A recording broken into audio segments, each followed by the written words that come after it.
In today's video, I'll be examining why your 401k balance sometimes shrinks even when you're consistently contributing. Through the years of analyzing investment patterns, I found that many investors become unnecessarily alarmed when they see their retirement account balances decline.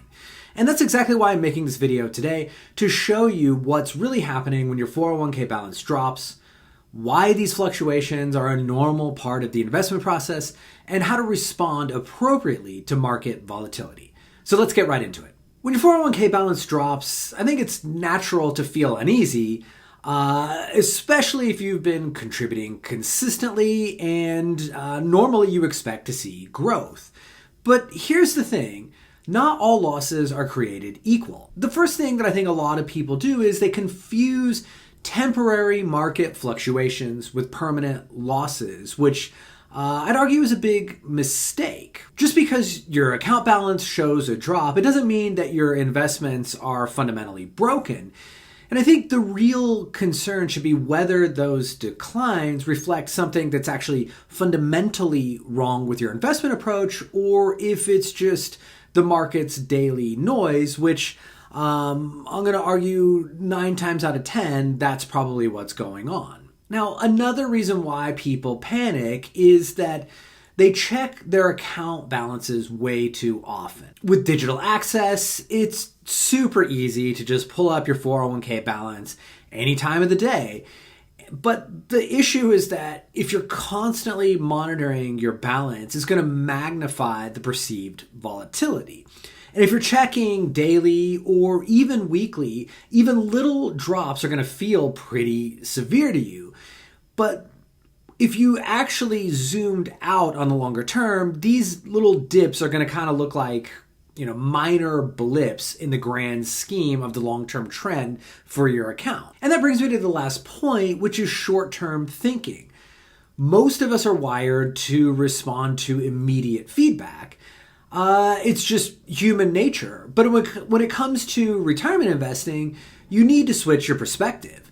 Your 401k isn't about how much money you have right now. It's about how much money you're going to have when you retire. And if you're constantly reacting to short-term fluctuations with a long-term investment, you're judging your journey with the wrong metrics.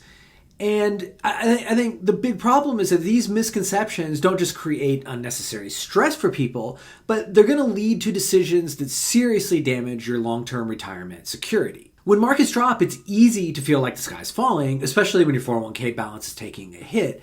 But reacting poorly to these declines can be a bigger problem than the declines themselves. So let's break down why this happens. The first reason for this is something called loss aversion bias. This is something that's been studied and demonstrated in multiple studies in behavioral psychology. And in essence, what's happening is that the human brain is hardwired to react more strongly to losses than to gains. And what they found is that losing money feels twice as bad as making money to you. And so when your 401k balance drops, your natural reaction is going to be to avoid further pain. And that's why a lot of people end up making poor decisions like selling during a downturn or completely abandoning their investment strategy altogether. But you can't let yourself be put in that situation. And so we're going to go over some ways to avoid doing that a little bit later in the video. So the next reason I want to go over is the media's amplification of market negativity. Let's be honest. We all know it. The financial news, and really news in general, thrives on drama. Headlines are designed to capture attention, and nothing grabs eyeballs like disaster scenarios. Market corrections, bear markets, recessions, they get covered relentlessly. How often do you see headlines emphasizing historical market resilience? You don't see it a lot, right? Media coverage tends to focus on negative events without providing a broader context of how markets typically rebound over time. And this bias negatively feeds into your emotional response, and it's going to make downturns feel a lot worse than they actually are. And now here's the final piece of the puzzle, and that's the tendency to seek action during periods of uncertainty. When things feel uncertain, people feel compelled to do something, right? The default is always, or almost always, like I have to react, I have to do something. And doing nothing feels pretty unnatural, especially when your retirement balance is dropping.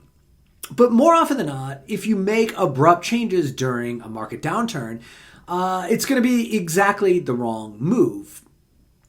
When investing, the default action generally should be don't do anything, because reacting impulsively is almost always just going to make things worse. And now that you see how misunderstanding 401k fluctuations can lead to costly mistakes, if you're looking for more help optimizing your retirement plan, check out the first link in the description below, where you can answer a few questions and receive a personalized video from me breaking down the exact steps to take to optimize your retirement plan. Now back to the video, the next cause we want to talk about is something called the recency bias trap.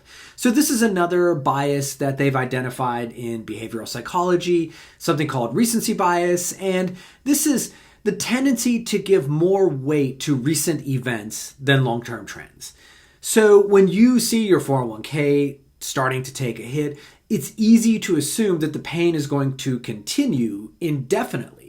And by the way, people often think that way when markets are going up, right? They just extrapolate that trend out and think like it's just going to keep on going that way, right? But it's especially bad when you think about it in terms of losses, because investors often make rash decisions because they can't see past this most recent crisis. Now that we've covered the psychological traps that investors fall into, let's get into the real reason your 401k balance fluctuates. So the first reason that I want to cover is the market pricing mechanism and its daily impact on account values.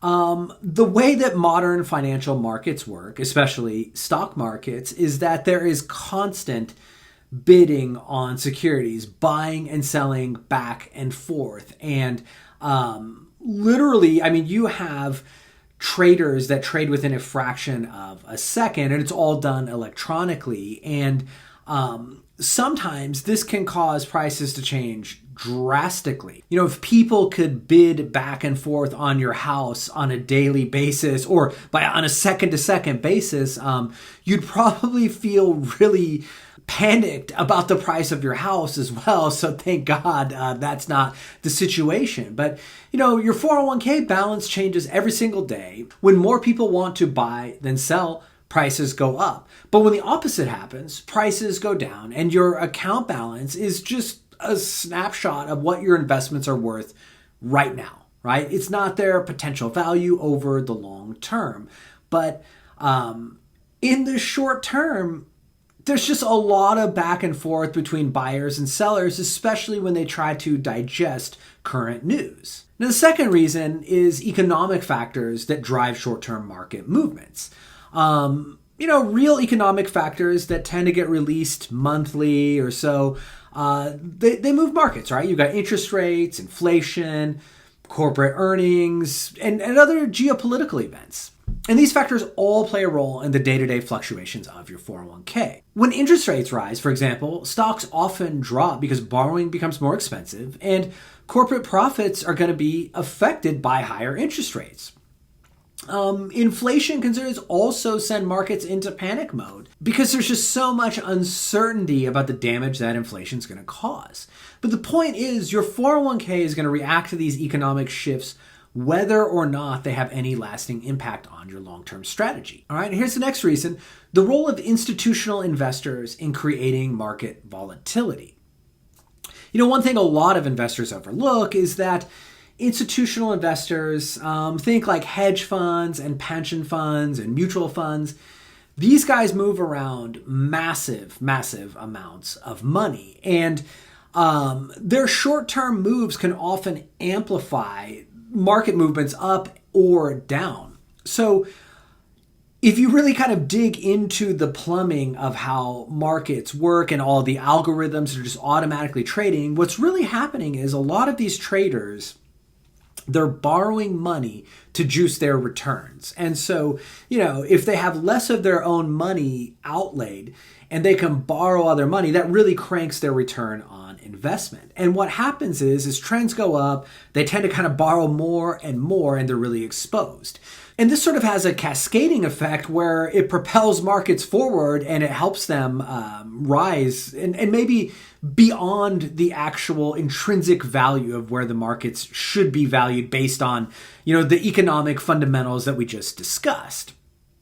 Now, when these trends start to reverse, what happens is all of these institutional investors that were investing based or on margin and with borrowed money, all of a sudden they have to de-risk rapidly because they're going to get margin calls when the value of their securities drops. And that means they have to sell. But then selling begets more selling. And so it exacerbates it on the way down as well.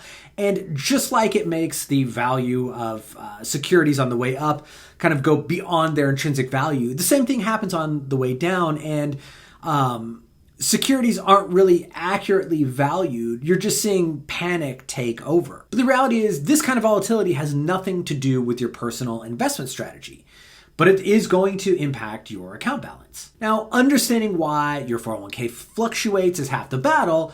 The other half is knowing how to respond strategically when it happens. So let's now talk about how to manage your retirement account during market volatility. So number one, you want to find the appropriate monitoring frequency for your retirement accounts. And that's definitely not daily, right? So one of the simplest but most powerful strategies is just adjusting how often you check your 401k. If you check your balance daily, I can almost certainly guarantee you, you're going to be making mistakes and you're probably going to be making rash moves. So what I suggest is don't check your 401k balance any more often than quarterly, and really almost everybody would probably be better off just checking it maybe once or twice a year. This is going to reduce emotional reactions and it's going to help you maintain a big picture perspective. One interesting tidbit from some studies they've done on traders is that on average they find that women are better investors than men, and it's not because they're necessarily better at picking stocks and things. It's just the fact that they're more patient and they happen to trade less often. And so you should think about that if you have the tendency to look at your account all the time and make adjustments as a result of, short-term market fluctuations. Now, the next thing to do, I think, would be rebalancing your portfolio after there have been periods of market volatility. And so I think it's great if you just set some type of a rule. For example, okay, we just talked about don't monitor your account all the time. But you might say, all right, at a minimum once a year, I'm going to rebalance my account. And usually if markets trend up, that's probably good because maybe you got two overweight stocks. So you're going to sell those stocks down and buy, some of the stuff that maybe hasn't been doing as well. And then if the market does take a dive, you probably won't be overexposed. Now, at the same time, I would suggest setting some type of rule where you go, okay, the markets, if you watch the news and you see that they're down, let's say 15%, and I'm just throwing this out there, but this is just a decent maybe rule of thumb. If markets are down 15%, now I'm going to go in and I'm going to force myself to rebalance because it means I'm probably holding less stock than I want for my long-term goal. So now I'm going to sell some stuff that's done well, buy more stock while it's down, and just be very, very disciplined about this. But again, avoid looking at it every day. This is a thing that you're only going to be doing every great now and then because stocks don't typically fall 15%. Peak to trough very often. The next strategy I'm going to suggest is having a contribution optimization strategy during market declines. So something else you can do if you see that markets are down, maybe it's 10, maybe it's 15%, and you're still in your accumulation phase and you've got, 10, 15 years at least before retirement, you might want to actually increase your contributions during this time if you actually have the cash flow to do so. This is part of a strategy called dollar cost averaging, and it can have a pretty big impact on your returns over time. Something else I would suggest doing is taking a long-term performance evaluation framework. Instead of fixating on what your account has done over the last quarter or even the last year, I think it's probably a lot more meaningful to look at how your account has done over the last maybe 3, 5, and 10-year period. And I would suggest just benchmarking your account against simple, low-cost index funds to see how you've done. And as long as you are doing at least as well as those index funds, it probably means your long-term strategy is doing just fine. If, however, you have struggled to keep up with those index funds, then that's a time to maybe reassess your strategy. And that could be, am I over trading because I'm looking at my account too much?